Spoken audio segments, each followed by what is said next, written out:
लड़कियां बहुत मनमानी कर रही हैं और उस बेटे के और बेटी के भी सिग्नेचर होने चाहिए। और जो बिल्कुल दहेज नहीं मांग रहे हैं उनको भी फंसा दे रही हैं। ऐसी कोई कानून व्यवस्था लाई जाए जिससे गलत आरोप जो ये दहेज प्रथा का लगता है वो न लगे। कोई जबरदस्ती दे तो भी नहीं लेना है, तो ऐसे लोग भी वहां फंसे पड़े हैं। वो सारी लिस्ट उस पे होनी चाहिए और उसी को प्रमाण सरकार माने कि यही प्रमाणित है।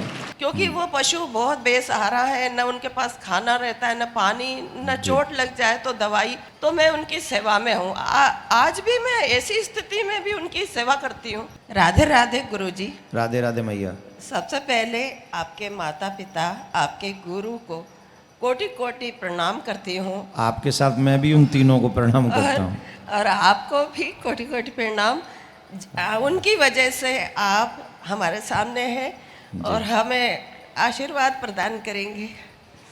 गुरुजी, मैं बहुत सालों से आपका प्रोग्राम YouTube पे देखती हूँ, आस्था पे देखती हूँ जी। और यहाँ तक कि आपकी कथा जब नहीं चल रही होती है तो पुरानी निकाल निकाल के देखती हूँ, तभी हमारा दिन पास होता है, वरना हमारा दिन लगता ही नहीं है। दुनिया में दिल नहीं लगता है। और हमारी गुरुजी हैं, भोपाल में ही हैं, बहुत अच्छी हैं, लेकिन हम आपको भी गुरुजी मानते हैं। और गुरुजी, मेरे दो सवाल हैं। एक कानून और लड़कियों से संबंधित है। आप बहुत जागरूक हैं, हमारे देश के ऐसे वक्ता हैं जो निडर हैं। हम आपके साथ हैं गुरुजी इन बातों में जी। सनातन धर्म में जो आप हैं वो बिल्कुल, हम हिम्मत भले ही शरीर में नहीं है लेकिन आत्मा में बहुत हिम्मत है, हम आपके साथ हैं।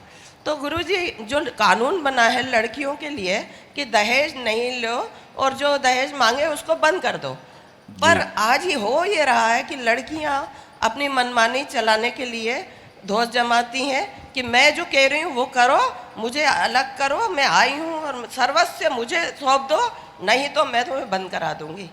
ऐसे भी होता है और अदालतें भरी पड़ी हैं। हम जाते हैं अदालत, हम क्योंकि सामना कर रहे हैं, तो लड़कियां बहुत मनमानी कर रही हैं और जो बिल्कुल दहेज नहीं मांग रहे हैं उनको भी फंसा दे रही हैं।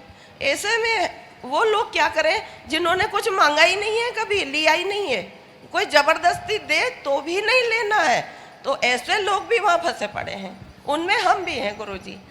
और एक कुत्ते से संबंधित है, जो जैसे आप कुत्ते के बारे में बोलते हैं, गाय के बारे में, तो मैं एक पशु प्रेमी का हूँ। पिछले 35 सालों से मैंने अपनी पूरी तनख्वाह उन सेवा में लगा के तन मन धन से सेवा करी है, क्योंकि वो पशु बहुत बेसहारा है, न उनके पास खाना रहता है, न पानी, न चोट लग जाए तो दवाई, कुछ भी नहीं है। और लोग भगाते रहते हैं, तिरस्कार करते हैं, डंडे मारते हैं, जो समझ में आए एक्सीडेंट करके चले जाते हैं। तो मैं उनकी सेवा में हूँ। आज भी मैं ऐसी स्थिति में भी उनकी सेवा करती हूँ। इसीलिए गुरुजी, मैं आपको YouTube पे सुनती हूँ। दो चीजें मैं आपको बता देता हूँ। जी गुरुजी। पहली बात तो आपकी इतनी श्रद्धा समर्पण के लिए बहुत बहुत धन्यवाद कि आप ढूंढ ढूंढ की कथा सुनती हैं। जी सर। सच्चा श्रोता ऐसा ही होता है कि एक जगह पे बंधा रहता है। सच्चा श्रोता इसी को कहते हैं। बाकी के आजकल भटकाव वाले हैं तो वो उनकी मर्जी। पहली बात, आपके लिए बहुत बहुत साधुवाद कि आप ऐसे सुनती हैं। दूसरी बात, एक और आपने कहा कानून बच्चियों के लिए, ये कई बार मेरे सामने आया है। मैं जब जब इस बात को कहता हूँ कि आप दहेज मत लो, तो दो चार प्रसंग हमारे बीच में उस समय कथा के बाद ऐसे आते हैं कि हमने दहेज नहीं लिया लेकिन हम उसका स्ट्रगल कर रहे हैं। एक दो हमारे शिष्यों के साथ भी ऐसा हुआ है। तो मैं आपके इस वक्तव्य के बाद भारत सरकार से और जुडिशरी में जुड़े हुए जितने भी लोग हैं उनसे भी एक आग्रह करूंगा, ऐसी कोई कानून व्यवस्था लाई जाए जिससे गलत आरोप जो ये दहेज प्रथा का लगता है वो न लगे, उसका सही से निरस्तीकरण हो सके कि नहीं ये सही है और ये गलत है। तो इसके लिए मुझे एक सुझाव मिल रहा है। अभी आपकी बात सुन के मुझे ठाकुर जी ने प्रेरणा दी है। हम सभी को लगता है, मतलब मेरे मन में ठाकुर जी प्रेरणा दे रहे हैं, हो सकता है झूठ हो, जिस समय बच्चों की शादी हो उस समय दोनों पेरेंट्स के सिग्नेचर होने चाहिए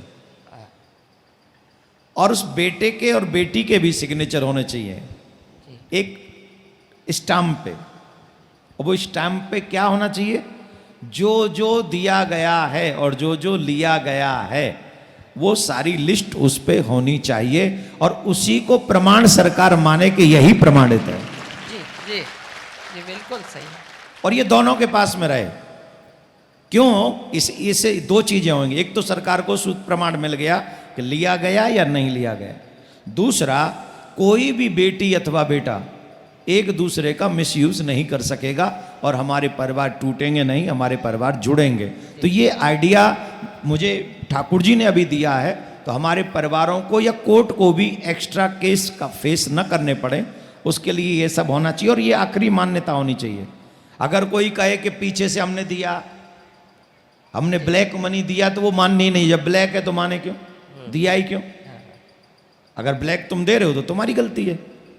जो भी दिया जाएगा एक एक चीज उस पर लिस्ट बना के उस पर सिग्नेचर सबके हो जाए, तो हमको लगता है कि ये इस आधुनिक विपत्ति से बचा जा सकता है। दूसरा, आपने कहा कि मैं पशु प्रेमी हूं। कोई भी शास्त्र किसी भी जीव की, कल भी हमने इस विषय पे बोला, न तो हत्या करने के लिए कहता है, न उसे प्रताड़ित करने के लिए कहता है, कभी भी नहीं कहता। यही सच है। परंतु हमारे यहाँ शास्त्रों में श्वान को पालना, घर में रखना, वो निंदनीय है। जी आप घर में न रखें। सर, वो क्या होता है, मोहल्ले में लोग बहुत मारते हैं और हमसे देखा नहीं जाता, तो हम कहते हैं हमारे आंगन में बैठ जाओ। नहीं, वो आंगन में देखो, अब एक काम करो, फिर आंगन थोड़ा बाहर बनवा दो कहीं। तो घर छोटा है। अब नहीं भैया, मैं आपको इससे ज्यादा कुछ कह नहीं लेकिन सकता, क्योंकि अगर मैं इससे ज्यादा बोलूंगा स्ट्रिक्टली शास्त्र की बात, तो यूट्यूब वाले आ जाएंगे, देखो ये महाराज पशु विरोधी है।